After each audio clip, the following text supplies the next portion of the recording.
Hello and welcome to GPTV on Tuesday the 14th of July. My name's Phillip Kingston. And I'm Gary P. Gary, how good is today? Why are you thinking how good is today? Well, I'll tell you that's what you're thinking. You're thinking that we're in the home straight to getting rid of 2020. We've tipped over the edge and we're now in the latter part of 2020. I can't wait for this year to be over. I'm so over 2020. I could just have a cardboard cutout of me here, couldn't you? You ask me a question, you answer the question, then you comment on your own answer. It's just like, you know what? A cardboard cutout of you would be so much better. I can just go nick off to Queensland. So much better than the real you. If I could find my way there, nick off to Queensland. By the way, did you see, by the way, the young guys in the minivan in Queensland? No. They were like... This wasn't my son and his crew, it wasn't was what it? It could have been, but no, it wasn't. But, they went up to Queensland and they got caught and they got interviewed on camera and they go, "You've got caught, yeah." And the guy was so refreshingly honest, but he was pretty, wasn't the brightest, guy ever, but he's like, "Yeah, no, we got caught, they didn't get our excuse, but we're here, so we're going to have a good time anyway." So they all got fined. They got up to Queensland. It was very, very funny interview. Could well be my son Ben, who's bought himself a four-wheel drive together with three mates and are spending the rest of 2020 driving around this glorious country of ours. They can't now, Philip. I hope they're not thinking about it now. They made their escape from Victoria into New South Wales so they're free. Ahead of time. They're free. So yes, a shout out to them as they navigate their way around. You could not meet four more clueless campers if you actually tried. Yeah, but anyway, they've got sunshine and freedom, more than we've got here in Melbourne. They've also got a satellite phone, Gary, just in case that they're in the outback and their car breaks down. Because between the four of them, they couldn't change a wheel, they couldn't fill the radiator. I said, "Do you know about filling the radiator?" And he looks at me with this blank look on his face. What's a radiator? What's a radiator? Well, good luck to him. Good luck to Ben. He's nicked off into the heat and into freedom, Phil, because we're in lockdown here. But I've got to say, Phil, it's the lockdown state. As locked down as we are, and last week's show, didn't have the lockdown in it because it was recorded just before the announcement. As far as it's lockdown is, the buyers aren't locked down anywhere. Phil. Buyers are out, and sellers are out. You can't lock them down because they're still trading, Phil. Well, we're going to talk about last weekend's auctions, Gary, where we knew that Chairman Dan did not allow us to hold physical auctions. There will not be any auctions. So that Dan. was a midnight, I think, Friday night. You couldn't do that. Well, they changed it. You announced it on, I think, Sunday, Phil, and then the cut-off was Wednesday midnight. Right, okay. So cleverly, we brought in our auctions into these lovely rooms where we film GPT every week, which is 198 Balaclava Road, Caulfield North, on the corner of Stanley Street. He spent a fortune here. Anyway, we socially distanced all of our bidders. We had these chairs set up in this lovely semicircle. I didn't bring the Glen 20, but I was... That last time, I think that medical evidence did come out to show that Glen 20 was not effective against COVID. And people were coughing and spluttering. I thought it was COVID, but it was actually the Glen 20 was killing them, Phil.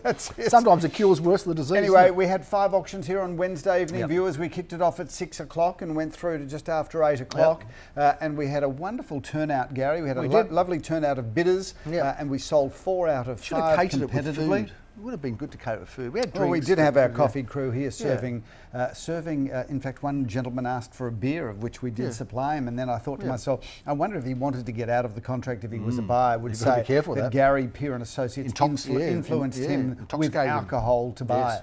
Anyway, he was the underbidder, so he played his role. We got him pleasantly hammered. He didn't know what he was bidding on. That's not true. Good. Don't say that, Philip. That's not true. There was people. Look, he was a genuinely registered bidder. A genuinely registered drunk bidder. Drunk. No, you shouldn't say that because this world of political correctness, Philip. There's people watching and they're It's like Paul Hogan, right? Paul Hogan made his life out of laughing amongst people and their differences. And I think that's one of the great things about Australia. We take the piss and we laugh at people's differences. We take the piss, Gary. And we laugh about people's differences, but we don't do it nastily, we do it lovingly. But somehow it's become all of this twisted, nasty, and now they can't say anything and we've got to be so careful. Some quick facts about Paul Hogan, Gary, because people do tune into the show to hear some interesting facts. Of course they do. But Paul Hogan was tested twice. For COVID? Tested twice when he was at school as a 16-year-old, and it basically came through that he was in the top 1% of intellectual capacity. Is that they tested him the first time. This is a beautiful story at his local school. They tested him the first time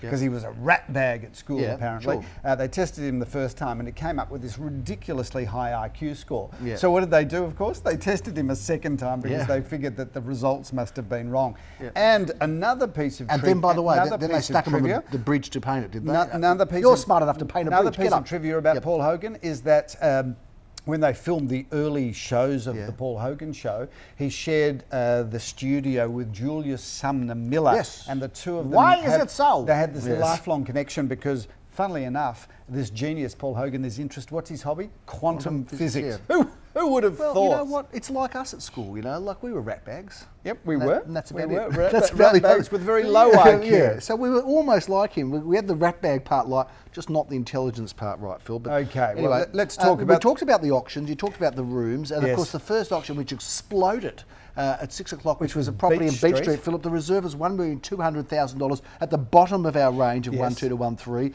Beautifully compliant with legislation, Philip. Yes, Gary. 1-2 to 1-3, reserve 1-2, first bid 1-280. Yep. Away it went. And like a train, a steam train. Steam train. There was no stopping. It was an express train, Phil. No stations anywhere at all.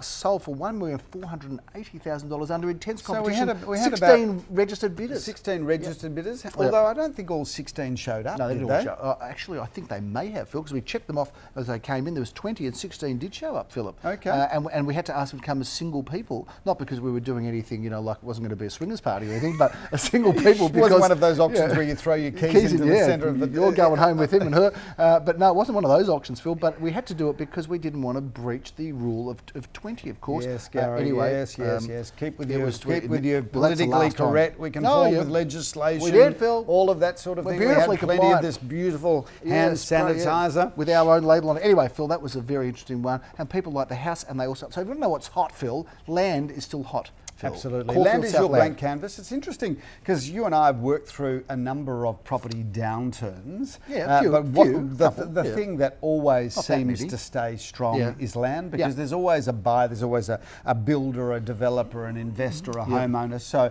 land is still going brilliantly well. And mind you, talking about brilliantly well, Gary, we did talk in the sales meeting on Monday about messages for the marketplace. And the message for the marketplace that we really talked at length about is we have not seen a softening of prices to any great and there's way. And there's a few hungry opportunist buyers out there, Philip, salivating with expectation that things are going to just plummet and they're going to pick up properties and for bottom nothing. feeders, bottom feeders who are there searching around, waiting to take opportunity from somebody else's misery, like a crocodile just under the surface of the water, just waiting to jump up and grab its prey and pull it back in, Phil. But anyway, there's going to be a lot of hungry crocodiles around, Gary, moving forward, because I just do not get a sense that there's much of a softening. And it was the same in Sydney, Philip. Prices haven't really been affected, and I guess we're a bit surprised by that, really, because you wouldn't be wrong in thinking it would happen. Although but it in hasn't. The interests, Gary, of transparency, it's only fair to review the article that was in the Age newspaper in the Financial Review last week, wasn't the racing section? Where they talked about city sales. So we're talking about city apartments, and I think the stat was that something like 30% of all sales in the city had occurred at a loss. But here's the thing, viewers, we as a generalisation would not recommend purchasing inner city apartments, that is in the CBD, unless they're owner-occupied style apartments in smaller boutique buildings. So it doesn't come as a great surprise to us that those apartments in buildings of 300 and 400 that were really driven for the investor model, doesn't come as a great surprise to us that they are being sold at less than the purchase price. That's always been the case. I mean, we sold for Jamie Jury in the city years ago, Philip. One of those city apartments. Bit of a name drop there, Gary. I don't mind that. Celebrity gardener, celebrity agent, we did Jamie Jury. We did. We sold for Jamie Jury, and again, it was it was from the time of buying to the time of selling. That off the plan inner city stuff, Philip, has never really been. But you get all the benefits. You get the appreciation benefit. You get depreciation schedules. You get good rents, good returns, high body corporate fees, but they can be okay as well. Viewers, just let's be clear. We're going to give you a piece of advice. Do we recommend or not buying into an inner city building with 300 to 400 apartments in it? No, we don't. We sold for Rebel Wilson as well, Phil, not that long ago. She was there also. Can I get on a bit of a roll here and talk about all the famous people we sold for? Yeah. Rebel. We sold for the... we launched her, Phil. As soon as we sold her property, her Harry, career went off. Harry and Meghan Markle's. We've just wrapped up a transaction. That was very confidential, Phil. We were supposed to talk about that. Yep. And Elvis. We've just bought their... And Elvis as well. Some people think he's dead. No, he's not dead. He's a recent purchaser. Anyway, let's keep going. We're getting carried away now. I watched a show the other day about what's going to happen when the Queen dies. It's called London Has Fallen or something, and it was a little documentary. I'll send it to you because everybody's ready for her, except her. When the Queen dies. Yeah, everyone's ready for her death except her. She's no intention of going anywhere. But there was an amazing story. I'll send it. I'll find out what it is. Anyway, Phil, Alfred Street, 9A Alfred Street. We're getting a bit carried away and off track as we do. 9A Alfred Street. Hey, Phil, that was a very good auction as well. It was. Number of bidders that's because I did it. You did a good job there too, Phil. You've done good. Anyway, the range was 1.7 to 1.87, undisclosed but sold over the range. Yes, it did. Done. Shout out to the owners of that property who I thought when I did the video tour, what a great job they did. Yes, they did do a great job. And one of the nice things that underpins that development is that they're moving into the other half. They are. And that's always a great sign when the developer moves in. Beware, developers, if you don't do a good job, you're going to have a neighbour that's going to be knocking on the door every day, waking you up. Good result. Letting your tyres down. Alfred Street's a great location, and that is yet another sign that at Gary Peer and Associates we have a specialty in selling these 2-unit developments. We do, and we've sold. I reckon if we looked even at 20, it may well be 100, and then again it may well not be either. So move along, Gary. Over the years, it'd be 100. I mean, we've been around for a long time. You have been, Gary. It shows. I've been around for a long time. What, 6 months longer than you, or something like that, Phil? 4 months.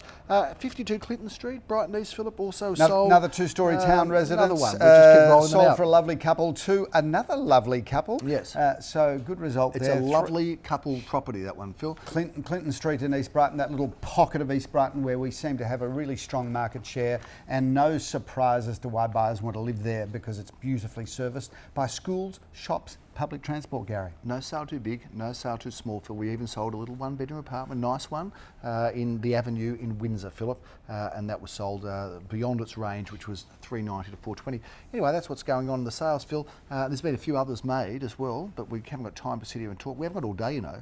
We've got to move on with what's coming up this weekend. Now, let's just talk about what's coming up this week. Firstly, I want to talk about Zoom auctions because we've taken a bit of a survey, and this is one of the very useful things that, one of the many useful things that our marketing department's doing. They've taken a survey and they've gone out there saying, would you bid at a Zoom auction? Yes or no? This was on Instagram. We ran a short Instagram campaign. Yeah, we're making it happen, Phillip. We are leading the industry. So we'll put that up on screen now. There is the Instagram post, and there are the results. So far. Having said that, we will be running some Zoom auctions. We're all set up for it. We're all ready to go. But we have a theory around Zoom auctions, and ultimately, if you do want to discuss that, just give us a call. So basically, we've taken a survey about Zoom auctions. The results are there. Most people wouldn't want to bid there, but we're going to have it anyway. We are, Gary, because there will be opportunities. We're good listeners where we've got strong bidding intentions, and we will counsel the buyers around it. Then we will proceed with caution. So Gary, let's ask people. So people want to know,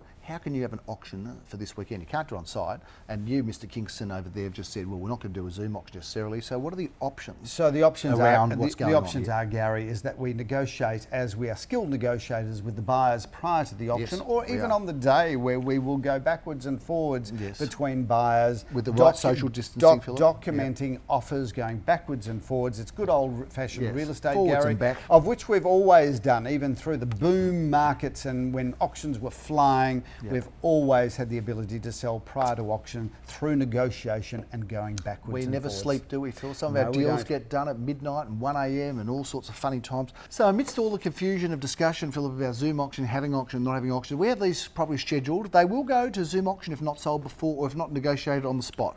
Or Gary, they may be postponed to a later date. But at this stage, we will be Zoom auctioning them. So if you're interested in them, you better let us know so we don't miss you out. Anyway, we are going to be 602 at 126 Carlisle Street, Phillip. That's our first one. Gary, love this building, love that location, and part of the St Kilda and Carlisle Street groove, 2 bedrooms, 1 bathroom, 1 car space, and the apartment is much larger than the average, so that's good buying, great location. We're zooming on to Marma Road in Murrumbeena, Phillip. That's also a double auction action. 901 square metres, Gary, of prime land, together with a really lovely home, 3 bedrooms, 2 bathrooms, plenty of off-street car parking. What a great land warehousing opportunity that is. We've got every auction's in a separate suburb. I know we've got St Kilda twice, but we are zooming at 11:30 with triple auction action. Phillip, we're going to be in Begonia Road. Begonia Road, Gary, love that location. Walking distance to Omar, that wonderful roastery in Gardenvale Road. You can walk to there to the Gardenvale train station, and that's 3 bedrooms, 2.5 bathrooms, a double lock-up garage, and a north-facing Is porch. Omar the one on the corner? It's Omar nice. is, Gary. It's a nice one. And then there's the other one around Sons of Mary, isn't it? Something like that. Yeah, we've eaten there a couple of times, Gary, but that whole Gardenvale Road crosses over Nepean Highway to become Martin Street. And that little precinct there is just beautiful. It's a good buying opportunity. 221 Hotham Street, Elsternwick. Good address, this one. Great looking home. Gary, fantastic location, fantastic address, 2 bedrooms and 1 bathroom, gorgeous garden area, and you can be part of the Glen Huntly Road groove, you can be part of the Carlisle Street groove, you can be part of the Glen Ira Village groove, you can even be part of the Ormond Road Elwood groove, Gary, if you buy that. You can be grooving and zooming all in one day. We can move on to Cardigan Street. Great looking home this Gary, one, although I think it might be postponed, but let's Gary, go through it. what a great property. We love Cardigan Street, 2 bedrooms, 1 bathroom, and off-street car parking for as many as 3 cars, and great location there. Phil, there's no nuts in Walnut Street, is there? There's only quality people who love living in a good There address. may well be, Gary. That's a really good property. It's 1 bedroom, 1 bathroom, 1 car space. Great affordable entry into the market, either an owner-occupier or investor, but good real estate. And Jeremy Rosens would be starting off as he's finishing as he's starting off, I should say, Phillip. Same thing. Clyde Street in the heart of St Kilda. Gary, 2 bedrooms, 1 bathroom, 1 car space. Good courtyard garden there, so something as a point of difference. We finalise our weekend, Phillip, on Sunday at 1:30. Scheduled to go to auction is Balaclava Road. Great property. Gary, complete with courtyard garden, 2 bedrooms, 2 bathrooms, 1 car space. But the real selling feature there is the wraparound courtyard garden. Indeed, Phil. We have a feature property this week. It's not due for auction yet. No, it's but not. It is a spectacular property that's come up, and it's right opposite the park. Gary, there, Phillip, Marara Road is one of the best locations because you've got the park in front of you. That's a bit of a, unless you live in that location, you're not really aware of that park, but fantastic park. You can also walk across the park in the morning to Cafe Brightside, pick up your breakfast, your takeaway breakfast, of course. But this is a beautiful home. It is 5 or even 6 bedrooms, 4.5 bathrooms, lock-up garage, double lock-up garage, parking in front. It's got everything that opens and shuts, complete with stone bench tops and timber floors, and the most fantastic terrace and sitting room also on the first floor that overlooks the park. So look, that's a big wrap on GPTV. There is stuff going on, Phillip. It might be Dan might have said lock down the market or lock down yourselves, but he can't lock down the market, Phillip, because people are still chomping at the bit, as we say in racing. Oh, by the way, I had a winner the other day. Did you? Yeah, I did. AC Bow, won Hawkesbury. AC Bow, that's another horse that you own. Another one, this one. Well, I don't know. How many horses have you got going around at the moment? Too many, Phil. But this one's owned by women only, and it's discriminatory because Gay Waterhouse said it's only for the ladies. So of course it's owned by my wife and daughter actually. So there. So you've sucked them into the vortex of loser racing. Well, it's their first horse. They've had a winner.